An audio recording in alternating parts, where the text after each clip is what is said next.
Welcome to Cross Platform Podcast, where we discuss how to solve productivity across platforms. I'm Augusto Pinaud, And I'm Art Gelwicks. and this is episode 71. We're going to talk about tools and accessories, and I'm going to add additionally to that tools and accessories and how that has changed over time. Because I don't know why my bag feels to have a lot less accessories and tools that it used to have. And in general, my office tend to have less of those. I'm more picky about what I have, but I have less too. So how about tools and accessories for you? Have they evolved over the years? Absolutely. This is one of those things that it's funny, when you start back in the day of having like desktop computers and things like that, everything was an accessory. Um, for those of you watching online, Augusto is happily sipping from his new cross-platform water bottle that we have, That is amongst awesome. other merch. So, but that said, speaking of accessories, going back in the day, you everything was an accessory because very little was built into the machine.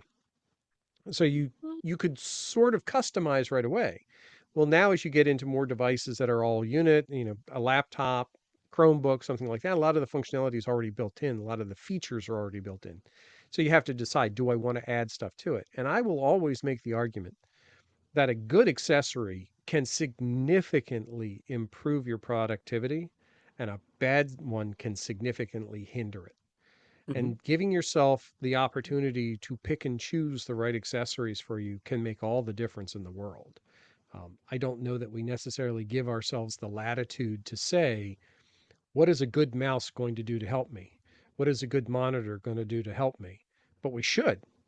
We absolutely should. Because when it comes down to getting the work done, if I parallel it to, say, woodworking, for example, which I love to do, um, you don't do everything with just a hammer.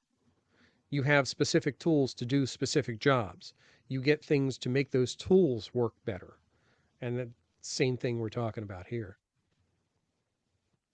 You know, it is interesting because when we were preparing for this, I did not look into what you just said. Well, there are some of those tools that now are part of this. And you make me think on a video that when, I don't know, maybe 10 years ago, where shows the evolution of the office and how is Mhm. everything is disappearing and getting into a small laptop. But it's true. I used to carry so many things, that I don't carry anymore. Okay. And actually it was funny because I was signing some documents recently, and so I submit the document, and the person said, "Oh no, no, we need you to scan it. And we need to print it and scan." I was Ah, like, "What do you mean? I just send you a PDF that is printed." No, it need to mhm. be printed and scanned. Oh, what you want is a little bit of the black. Okay, so I opened the iPad, put a little bit of black, email it again. Thank you very much for printing and scanning. And I was like, really, people? But that is what it was. So things like that, things like faxes, you don't use. I don't have a faxes anymore. No, no. And that's something that's not that uncommon, is people wanting, or they get hung up on the old tech and the old ways of doing things, and then they're not willing to upgrade an accessory to reap the benefits of that upgraded accessory. Scanners are a perfect example. A lot of people will go through and say, "Oh, I don't have a scanner," or "I need a printer with a scanner," or something. I'm like, "No, you don't. You got a phone. That phone's got a higher resolution image than you will ever get out of a flatbed scanner, at least at the same price point. Why would you want an extra piece of hardware that you're only going to use maybe once every 4 months?" Correct. So, from an accessory standpoint, you have to say, what's the immediate value of that accessory? Headphones are another great example of it. What I have on right now are Plantronics headphones. The audio quality is great. They've got a control in the wire. It's a USB plug-in. They are reliable. Uh, These are the types of things that I know I can wear all day comfortably. They're not going to be an issue. But you'll notice I'm not using the microphone. Why? Because the accessory for this type of recording is a much better microphone. It's the microphone in front of me. So picking accessories for the jobs at hand really can make the difference. And you know, as we continue discussing, you make me think. I look at the corner and I see the printer, and we had an issue when we came from vacation. The kids needed to Hmm. print their summer work, and I tried to, the printer didn't work, and I was like, oh, bummer. It's time to upgrade the printer, and finally the printer worked, so Yep. I was happy. No needed to print to upgrade it, mostly because the amount of things that we print are so little that Hmm. it's almost irrelevant. I just have it because I don't want to go to Staple. The time 5 times a year they need to print something, and but it is very interesting how some are disappearing and some are evolving. And Hmm. I have one that sadly I cannot show. Is from a company called 12,000, and it's basically an adapter that you connect on any microphone plug, and then will connect to your AirPods. Okay, Oh, the that's reason I nice. cannot show it is because it's plugged into the big microphone in here. Okay. Okay, and I will lose everybody. But this is I love the AirPods. Okay, and I have the AirPods in my ear most of the time. Hmm. But what happened when you are working with devices like this microphone, as you said, I want this quality microphone in front of me, but I don't want to use a hardwire headphones for this. My AirPods work fine. So Hmm. that adapter works when sometimes need to go to client sites or clients equipment and I need to make calls in them. I just Hmm. plug that thing into the equipment, and now I can use my AirPods even if they are not Apple machines. So that's one of those things that is a must have for me as an accessory. Hmm. And it is something that I'm very grateful that I have. Yeah, it's interesting you mentioned that because that's one of the reasons why I have this particular headset is because it is hardwired. My phone system for my office is done through Google Voice. So I use the Google Voice app on my desktop, and when the phone rings, I don't want to have to make sure that I have my Bluetooth headphones connected, that they're connected to the right device, that they're charged, that they might die during the conversation. This I don't have to think about. Pick it up off the desk, put it on my ears, answer the phone, and I can move on. And it just works the way it is. Uh, but that's just something I've accrued over time. On the flip side, I have a headset for my cell phone that's a Bluetooth headset made by MPOW, which has the boom mic on it and everything like that. And it's got like a 10-hour battery life. I could use that if I wanted to. But again, it's one of those things that I have to, is it on? Is it charged? That sort of thing. Accessories, the right accessories for the right jobs can really make the difference. And if you're trying to make an accessory fit something that it doesn't do well, um, it can really be a frustration. Mhm. I have another one that I obtained recently that has turned into an incredibly valuable one, and it's a surge strip of all things. It's a Mhm. power port. But what's different about this one is it stands on top of the desk. Instead of being hidden underneath, instead of being the little white Mm. strip on the floor, it looks like a little tower, octagon shaped tower. And it has one, two, three, four, three, three outlets on a side. And then on one side, it has four USB ports. But because it stands up on the desk, I can get to all the power outlets all the time. So I have it on my workbench table. So if I need to plug in a laptop when I'm working on it, I can just reach over and just plug it in or unplug it. Again, it's a little unsightly, but it really does its job well at keeping everything accessible, keeping a bunch of charging cables available, being a good physical workstation device. Initially, when I looked at something like that, I'm like, yeah, why would I want to have something like that? But it has paid for itself many times over already in just convenience. So Right. And thinking, go ahead. it is interesting because when you mentioned, as you were mentioned that, I was thinking, okay, I see the power of that, and my approach to that was to get two chargers. and has Hmm. been for many years. So I have one charger that it never leaves this office. Okay, and it's in part because of what you're describing. It's plugging in a thing. I need to get in my knee. That thing can stay there forever. And then I have Hmm. one in my bag that never leave the bag. And that dual power strip has been very useful. But it is interesting what you said. If you now put the strip on a place that is comfortable, do you really Hmm. need two? I don't know. Well, and that's again, it's purpose driven function. I have a regular power strip under my desk for my laptop and everything else. But for the things that I need to unplug and plug frequently, devices that change, like I said, charging units, multiple laptops, I have readily accessible outlets that I do not have to crawl under my desk to get to. Right there is immediate value for me. And that's the type of when you think about your productive space, am I going to spend 10 minutes rooting around to be able to plug in a cord, or can I spend 10 seconds, plug it in, and move on? Is that going to work for the types of needs that I have? Um, and that's really what you have to think about with your accessories. Accessories can be a black hole. Oh yeah, Absolutely. You can wind up with boxes. Lord knows I have drawers and drawers of accessories accumulated over the years and boxes of them.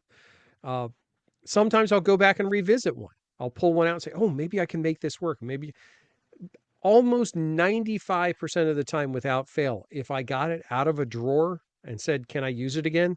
There was a reason why it went in that drawer in the first place. It didn't work, didn't help me, didn't have a purpose. It's not going to cut it. Rarely do I find something that I'm able to later on pull back out and say, oh, now I have a use for this.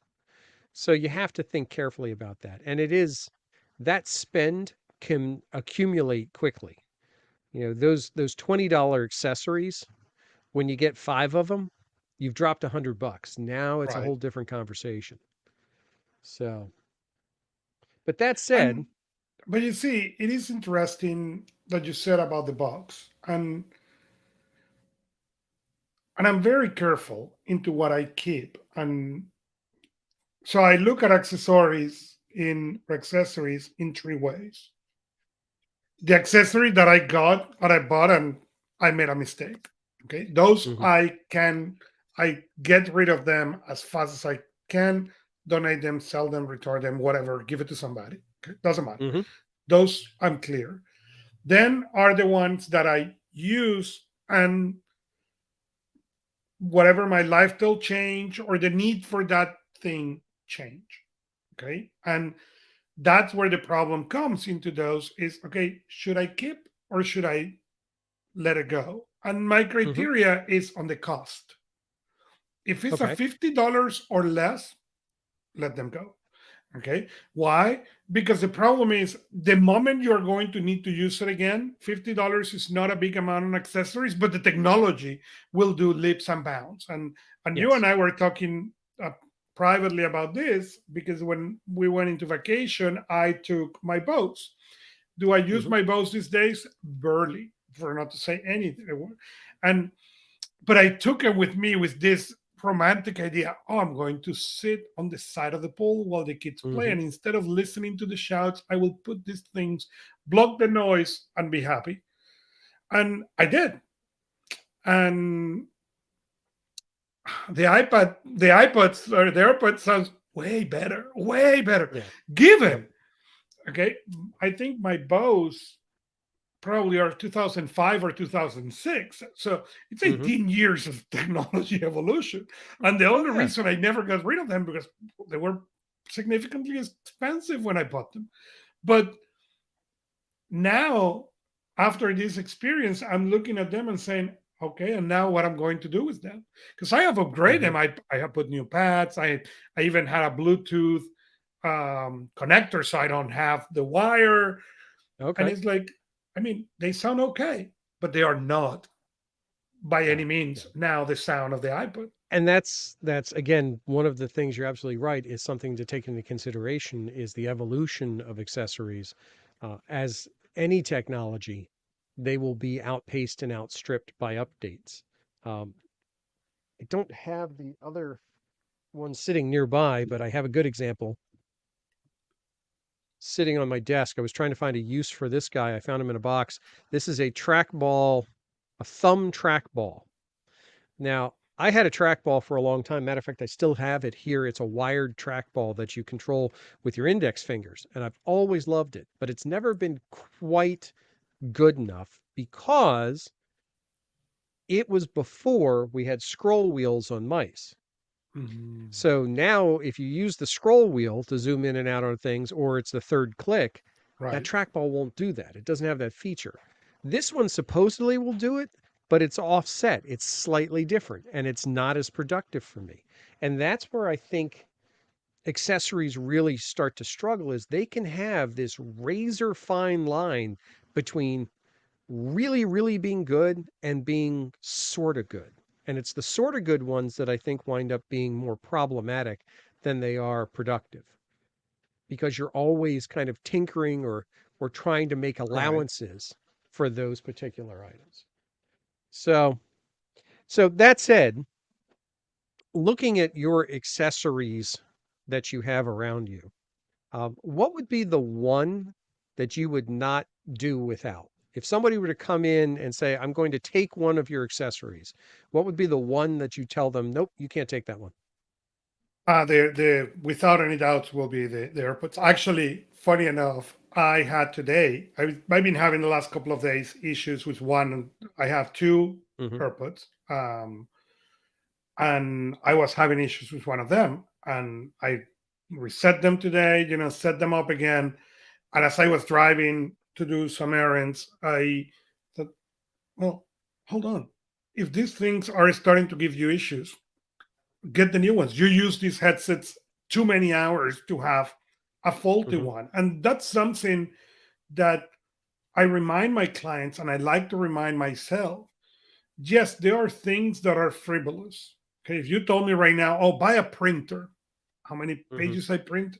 Okay, I think we were talking about Oktoberfest before the event, and we both are organizers on different Hmm. Oktoberfest. Okay, because Oktoberfest, my printing has grown to 1000%. Okay, Yeah. because I print the sign up sheet that is 9 pages every week. Okay, that's the only reason. But so printer may not, but the AirPods, I use them every day from the moment I wake up. And sometimes even I go to bed and put podcast or put stuff. So that's an accessory that the cost per hour of use is zero for me. So if Okay. they need to be replaced, replace them immediately. Don't even think about it. Yeah, that's the type of thing where if I answer my own question, I would have given you a different answer yesterday as to today. And I'll explain why. Okay. If I give you the answer from yesterday, the accessory that I would not want you to take of all the things. I consider my phone the accessory. My phone is the de facto connection point for so many different things for me. I don't really consider it a computer or anything else, but it's the one thing that I know I can make everything work. If you ask me today, well, today it's a little different because today, okay, got that. Today, I received a purchase I made for myself. I've talked about it in past shows. I've been looking at upgrading my monitor.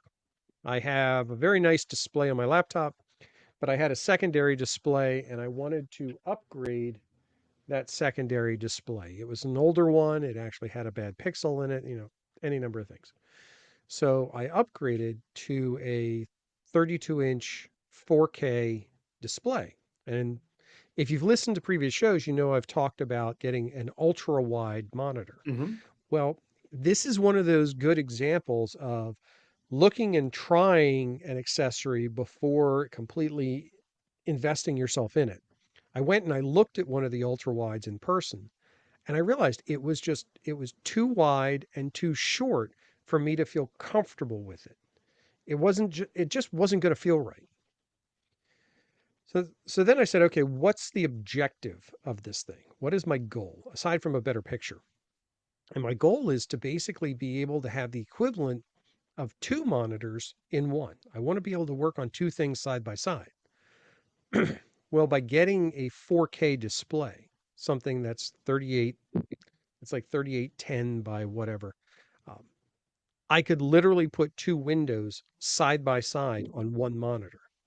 Well, now we have a different conversation because I have that work, that ability to move back and forth between those windows, but I only need one monitor connection to my device.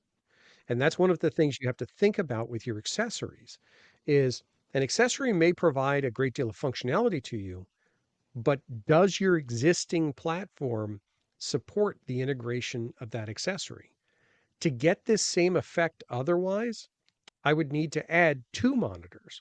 My laptop doesn't natively support two monitors. So I would have had to have gotten another accessory to support driving two monitors side by side. But I don't have that issue now because I chose an accessory that's going to work within the confines of my platform. Uh, that's one of the things Yeah. I encourage people. Now, if you say you're going to take my monitor away, I'm going to cry because this thing is just I'm loving life with this thing right now and figuring out all kinds of crazy ways to use it. But that's what And you have to figure out. that is interesting. As you know, I'm an iPad only user, and now the iPad 16 brings the possibility for the first time to extend the monitor on the iPad. You could Hmm. mirror for years, but now you're going to be able to extend. Yes. That is very interesting. And I've been very tempted to get me a monitor so I can extend it. And I have not obviously thought this through enough to move forward into that. But it is interesting what you said. Okay, if I do that, what's going to happen with the port? Given if the Mhm. iPad is on the keyboard, I have a port. Will that port move the keyboard or need to be the other port? And that is a very interesting question that I Well, honestly cannot answer. that's a good example of an accessory that was necessity to have. And that's the USB hub that I have sitting behind my monitor. I have an 8-port unpowered at this point. I used to have a powered one, but I have an 8-port USB hub that plugs into a single USB port on the side of my laptop. Because my laptop doesn't have enough USB ports for everything. Mhm. There's just no way. I mean, I've got a mouse, a keyboard, or I've got a webcam, I've got another microphone, I've got these headphones plugged in. I mean, I got a stack of stuff plugged in by USB. There's no way the computer itself has enough ports for that. So that USB hub makes all of these usable in this particular environment. But it was required. If I wanted to do anything that I'm doing now, I had to have some sort of a hub. So when you look at doing an extended setup, the configuration I have now with the 4K monitor, when I lay out two windows side by side, I can have documents on the screen basically in full page portrait, Right. which really is nice for being able to write documents and reference other things. But then I have the laptop screen as well. So I can keep Todoist running up on my laptop screen or keep Outlook running over there as I'm checking emails. And then if I really need to, I can expand my control over to my tablet and use the extended mouse control over onto it to control its functionality. So Yeah. the entire thing becomes a control center for all the different types of things I need to do. But it's not that I have all that capability. Now I need to find ways to use it. These are all things that I need to do, and I need to find the accessories that are going to allow that to be done in a consistent and effective manner.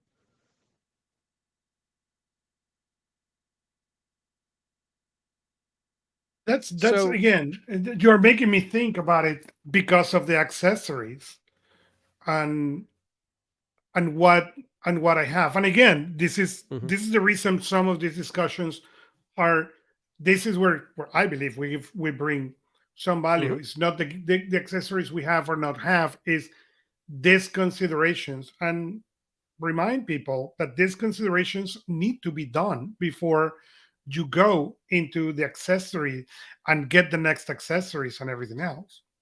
yeah, it's absolutely. If you're going to invest smartly in your productivity platform, You need to ask yourself the basic questions of what isn't it doing for you right now, and what will it take to make it do that?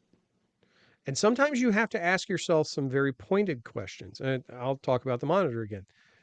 An ultra wide monitor, there's always this perception the bigger the monitor, the more you can put on it. That's not the case. If you look at a lot of monitors that are like 32-inch, 34-inch, and all, they're still lower resolution. They're like Right. 1920 by 1080s. So you're not really gaining anything. You're just gaining a much bigger picture. What you have to do is increase the resolution, more dots, giving you more virtual space. That's the type of research you have to look at your accessories. Simple thing. Let's see, this one doesn't have it.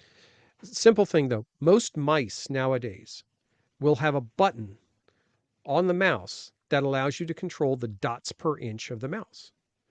Think, okay, big deal. What is that? That little button, just by tapping on it, changes the mouse's sensitivity. So you may find that you're moving around and you're having to pick up the mouse and move it and pick up the mouse and move it. But by being able to change that sensitivity, now all of a sudden the mouse cursor can move the entire width of the screen with just a little motion of your hand. Little feature, big increase in productivity. And those are the types of features that you have to look for and say, hey, will this benefit me? Will it make it worthwhile?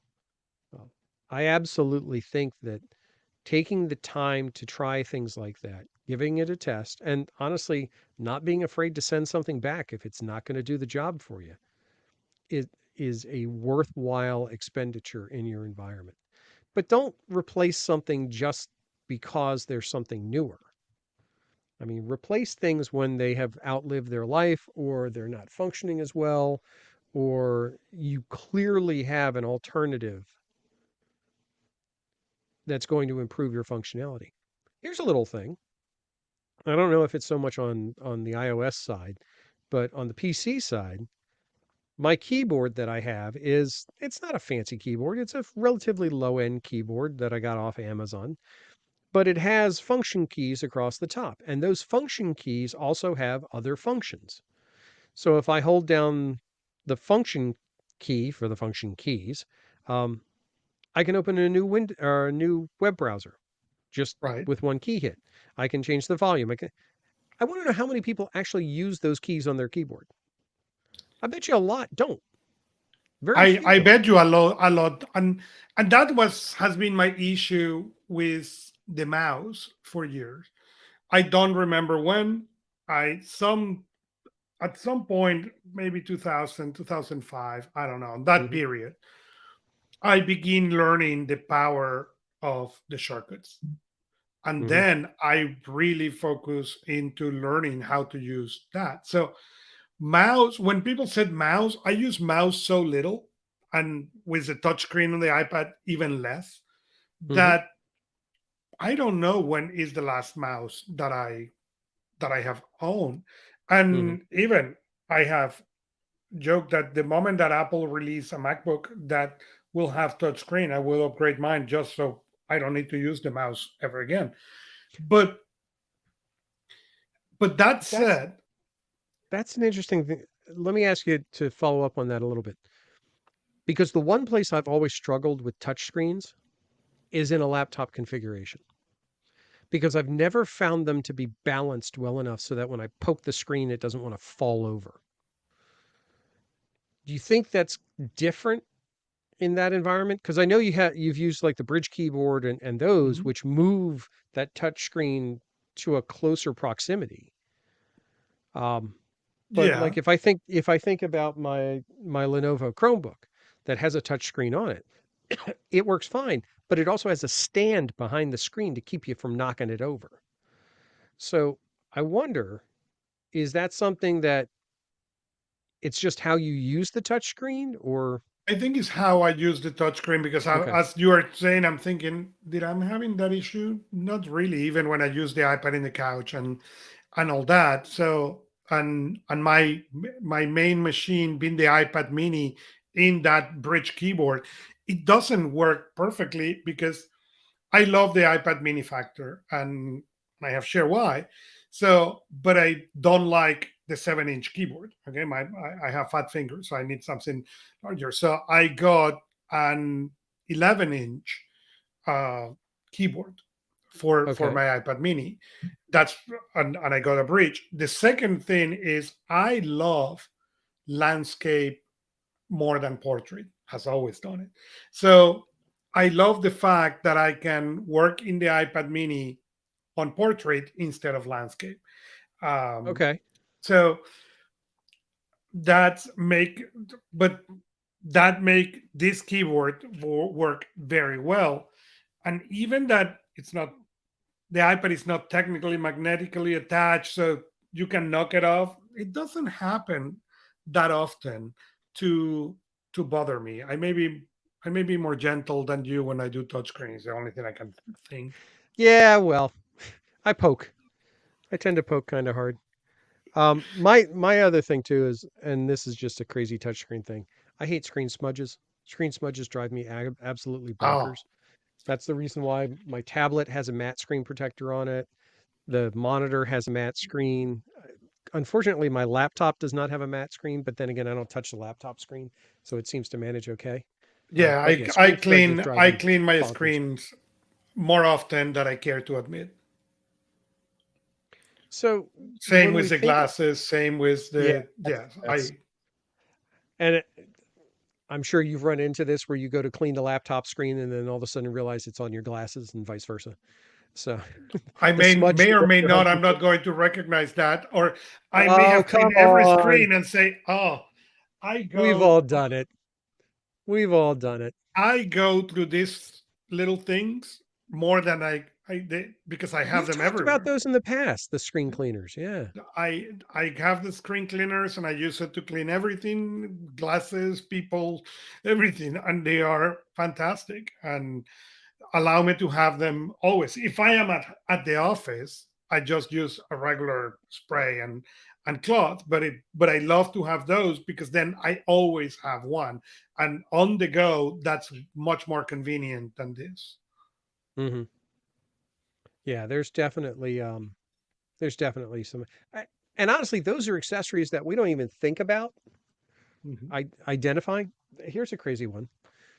My tablet has a stylus. It's got an S Pen, Samsung S Pen. Came with it. About 2 years ago, I bought a replacement S Pen for a different model. It doesn't Okay. recharge off of the device. It's a passive one. It's rectangular shaped. It's also my favorite S Pen, and I use it on everything that uses the stylus. Why? Just because I like it, because it's Right. comfortable. It works well. It does what I need. And if I misplace it, I'm not actually going to cry. Well, I may cry a little bit. But that's the type of thing. When you find an accessory that continues to function, it actually becomes a pretty important part of your productivity platform. It Mhm. really can make a difference. And if you go somewhere and you leave it behind, you're like, "Oh, nuts. I can't do stuff. I Right. can't work on stuff because I don't have the thing or that thing." So it's fascinating to me where when we used to build PCs, I'm going to pull the gray hair out. Back in the day Build when we pieces. used Yeah, I don't know what you're talking about. yeah, yeah, you're too young for this. When we used to build PCs, that was the accessorizing. You had all the components and you built. Now if you're building a gaming machine, you do the same exercise. But for the most part, most machines are pre-configured. You Right. don't have that kind of individualization that goes into the device. And I think that's where the accessories can do that. They can give you that connection to your platform. I've mentioned it in the past. My wife's keyboard is patterned after an antique typewriter. It's also pink and lit up. It's a good connection for her. I can't use it for squat.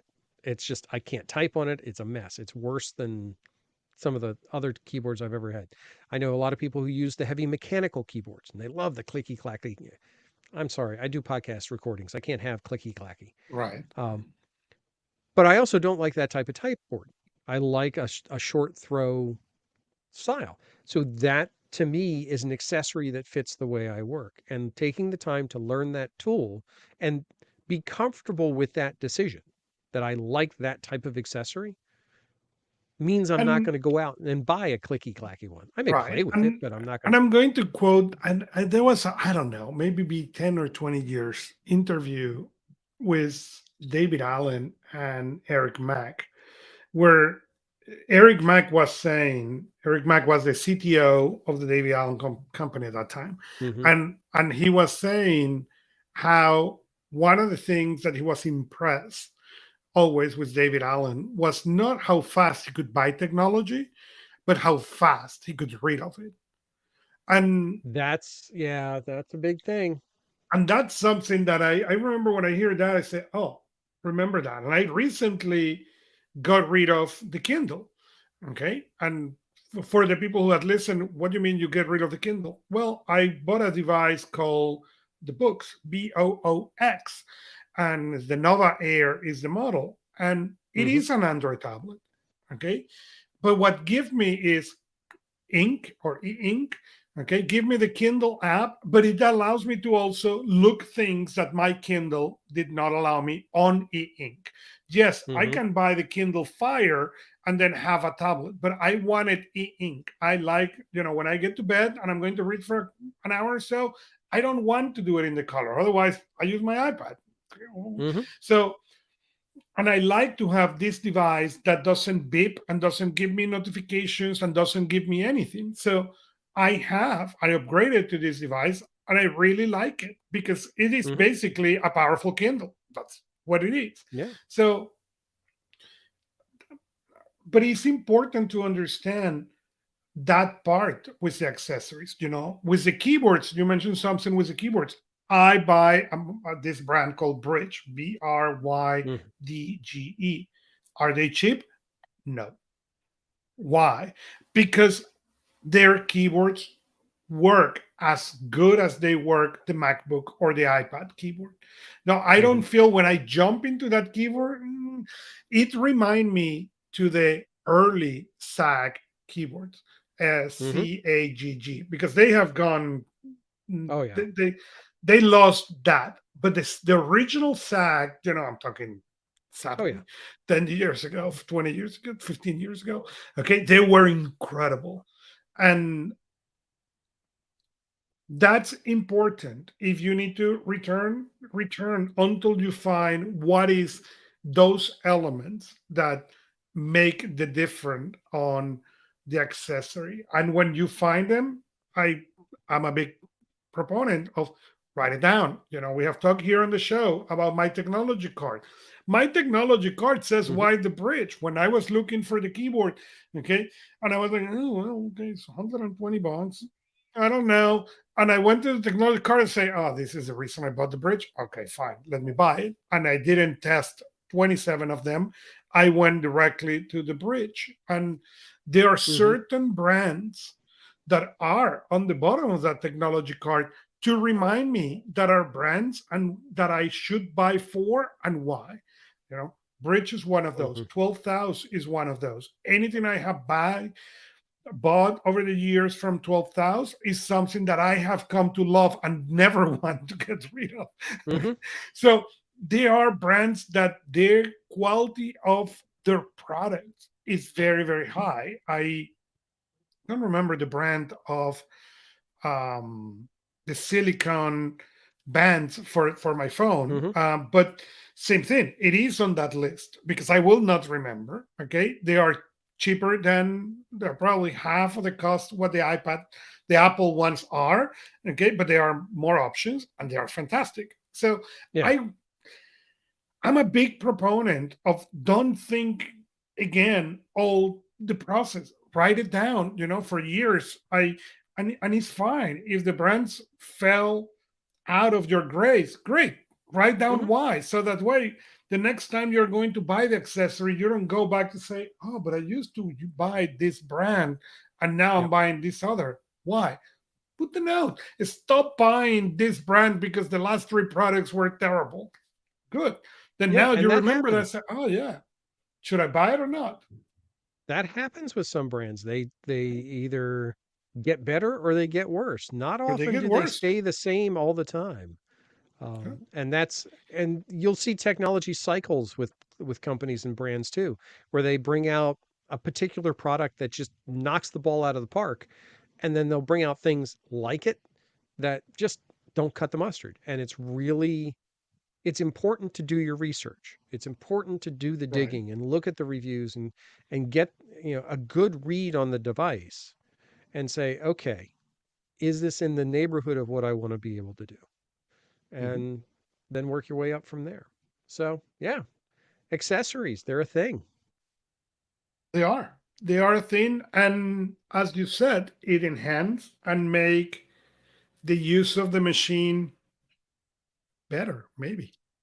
Absolutely, it does. I really believe, well, not only does it make it better, but it should be transparent.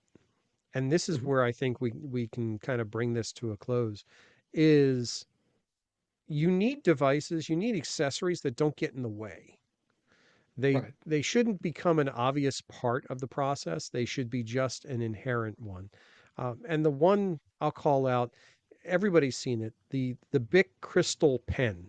The old Bic pen that has the blue cap on it and it's the clear see-through body. And we've seen it everywhere and it's been around forever and it's cheap. But when you get one, it works. And it just works. And you do what you need to do and you move on and you keep going. That's what accessories should aspire to be. A You productive part of your make me laugh thinking about that because I there are two brands of ink that I like. One of them hmm is uh, the Fisher Space ink because they work Yeah. every time, always. Unless the thing is dying, it will work. Yes. And the problem is when I used to go to meetings and all that, and I was a you know, people used to steal your pen because it was they Oh yeah. only come in nicer pens. So hmm one day I was like very frustrated because I have lost, a stolen, disappear, whatever you wanted to call pen number X, and I was like, so I went to buy another one, and when I walk into this, I'm going to carry now a cheap pen so they don't steal it from me anymore. I said, yeah, but I really dislike the ink. And somebody look at me and say, "But why you don't replace a cartridge?" And I was looking hmm at this person like he just suddenly Yeah. has three heads, and both the three of them were brilliant. Say, what do you mean? Say, get a cheap pen and replace the cartridge. Put the cartridge, and that next cheap thing lasts me forever. Never Yep. anybody steal it. Makes a huge difference. It's on With pens, it's all about the ink. I mean, the feel is comfortable, and that's a thing. But when it comes down to it, the ink is what impacts your writing. And you know that with pencils, you know that with any other thing. I mean, fountain pens are the only thing that kind of break that rule, or expand on it a little bit. But it's that type of thing. Thinking about your accessories and what's the job you're trying to do. Will this accessory make that job easier? Will it make it so you can work less and accomplish more? And if it doesn't, get rid of it or don't get it in the first place. And if you're not sure, try it and send it back. But make good choices when it comes to the accessories. Or make bad choices and fix them. So That's also true. follow us where you like to listen to podcasts, like us or subscribe to us and leave us a review. You can also interact with us in personalproductivity.club. We are Augusto Pinaud and Art Gelwicks, and see you next time from your favorite device. Thank you.